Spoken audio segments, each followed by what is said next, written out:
YouTube logo ಲಾಂಛನ ಬಿಡುಗಡೆಗೊಳ್ತಾ ಇರೋ ಇಡೀ ವಿಶ್ವಕ್ಕೆ ಅಗತ್ಯವಿರುವಂತಹ ಇಂತಹ ಗೋವಿನ ಕುರಿತಾದ ಮಾಹಿತಿಗಳನ್ನ ಇಡೀ ಜಗತ್ತಿಗೆ ತಲುಪೋದು ಅವಶ್ಯಕ. ಹಾಗಾದ್ರೆ ಪ್ರಪಂಚದ ಎಲ್ಲಾ ಮೂಲೆಗಳಿಗೂ ಈ ಮಾಹಿತಿಯನ್ನ ತಲುಪಿಸೋಕೆ ಅಂತ ತಂತ್ರಜ್ಞಾನದ ನೆರವಿನಿಂದ ಗೋಲೋಕ ಯೂಟ್ಯೂಬ್ ಚಾನೆಲ್ ಅನ್ನ ಆರಂಭಿಸಲಾಗಿದೆ. ಇದೀಗ ಗೋಲೋಕ ಯೂಟ್ಯೂಬ್ ಲೋಗೋ ಲಾಂಛನ ಬಿಡುಗಡೆಗೊಳಿಸ್ತಾ ಇದ್ದಾರೆ.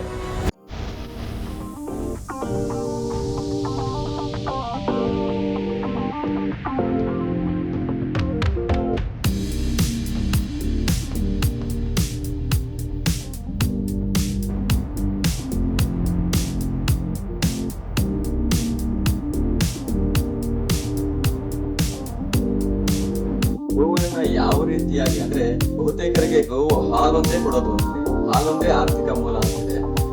ಗೋವಿನಿಂದ ಇನ್ನೂ ಎಷ್ಟೆಷ್ಟು ಯಾವ್ಯಾವ ರೀತಿ ಉತ್ಪನ್ನಗಳಿಂದ ಏನೇನು ಔಷಧಿ ಆಗಲೇ ಮಳೆಯಲ್ಲಿ ಹೊರಗಡೆದಾಗಿಲ್ಲ ಸಾಕಷ್ಟು ಗೊತ್ತಿರುವಂತ ಒಂದಷ್ಟು ಪ್ರಪಂಚ ಇದೆ. ಗೋವಿನಿಂದ ಹಿಂದೆ ಒಂದಷ್ಟು ಪ್ರಪಂಚ ಇದೆ.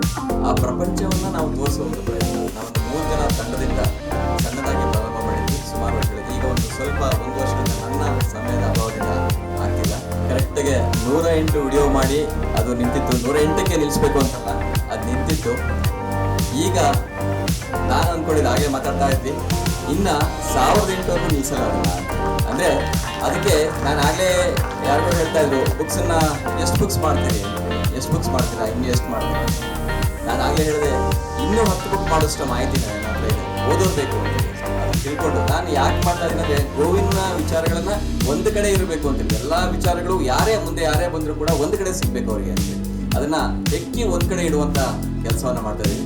ಇದು 2 ನಿಮಿಷ 3 ನಿಮಿಷದ ವಿಡಿಯೋಗಳೆಲ್ಲ ನಿಮ್ಗೆ ಓಪನ್ ಮಾಡಿದ್ರೆ ಗೊತ್ತಾಗುತ್ತೆ. ಅದ್ರ ಬಗ್ಗೆ ಸಣ್ಣ ಮಾಹಿತಿನೇ ಕೊಟ್ಟಿರುವಂಥದ್ದು. ಯಾವುದೇ ಆಗಲಿ ಸಗಣಿ ಆಗಲಿ ಜನಕ್ಕೆ ಏನು ಗೊತ್ತಿಲ್ಲ. ನನಗೊಬ್ರು ನಾನು ಟಿವಿ ಚಾನಲ್ ವರ್ಕ್ ಮಾಡ್ಬೇಕಾದ್ರೆ ಅವ್ರು ಹೇಳಿದ್ರು, ಅಲ್ಲೂ ಕೂಡ ನಾನು 1 ವರ್ಷ ಬರೀ ಗೋವು ನಾವು ಅಂತ ಒಂದು ಪ್ರೋಗ್ರಾಮ್ ಮಾಡಿದ್ದೆ. ಅವ್ರು ಒಂದು ಮಾತು ಹೇಳಿದ್ರು, ಏನ್ ಮಾಡ್ತೀರಿ ಹಸುಗಳ ಬಗ್ಗೆ, ಎಷ್ಟು ಮಾಡ್ತೀರಿ ಅಂತ ಹೇಳಿ. ನಾನು ಎಷ್ಟು ಮಾಡ್ಬೇಕು ಅಂತ ಕೇಳಿ, ಎಷ್ಟು ಮಾಡ್ತೀರಿ ನಿಮ್ಗೆ, ಒಂದು 10 ಮಾಡ್ತೀರಾ ಅಂತ. ನಾನು 1000 ಮಾಡ್ತೀನಿ ನಾನು ಅಂದ್ರೆ ಅದ್ರ ಬಗ್ಗೆ ಹೇಳ್ಕೊಳಕ್ಕೆ ಎಷ್ಟಿದೆ ಅಂದ್ರೆ ಅಷ್ಟಿದೆ. ಜನಕ್ಕೆ ಗೊತ್ತಿಲ್ಲ, ಅದಕ್ಕೆ ಗೊತ್ತಾಗುವಂಗೆ ಮಾಡಬೇಕು ಅನ್ನೋ ಒಂದು ಉದ್ದೇಶ ಅಷ್ಟೇ.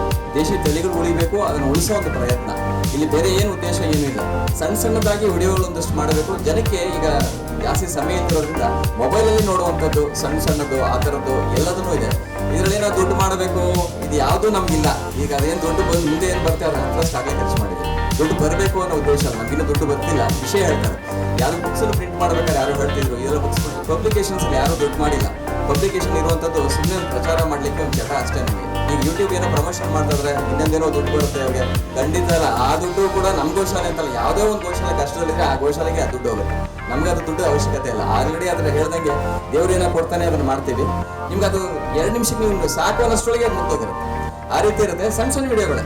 ಅದನ್ನ ನೋಡಿ ಒಂದಷ್ಟು ಜನಕ್ಕೆ ಹೋಗ್ಲಿ, ಗೋವಿನ ವಿಚಾರ ಗೊತ್ತಾಗ್ಲಿ, ಗೋವು ಆರ್ಥಿಕವಾಗಿ ಸಬಲ ಆಗ್ಬೇಕು ಅನ್ನೋದೇ ನನ್ನ ಭಾರಿ ಒಂದು ನನ್ನ ಇಂಟೆನ್ಷನ್. ಅಂದ್ರೆ ಅದು ಆರ್ಥಿಕವಾಗಿ ಸದೃಢವಾಗಬೇಕು. ಈ ಹಾಲು ಒಂದೇ ಸಿಗುತ್ತೆ ಅನ್ನೋದು, ಹಾಲು ಅದು ಉಪಮೂಲ. ಅದ್ರದ್ದು ಮೇನ್ ಹಿಂದಿನ ಕಾಲದಲ್ಲೂ ಕೂಡ ನಮ್ಮ ದೇಶದಲ್ಲಿ ಹಾಲನ್ನ ಮಾರ್ತಿರ್ಲಿಲ್ಲ.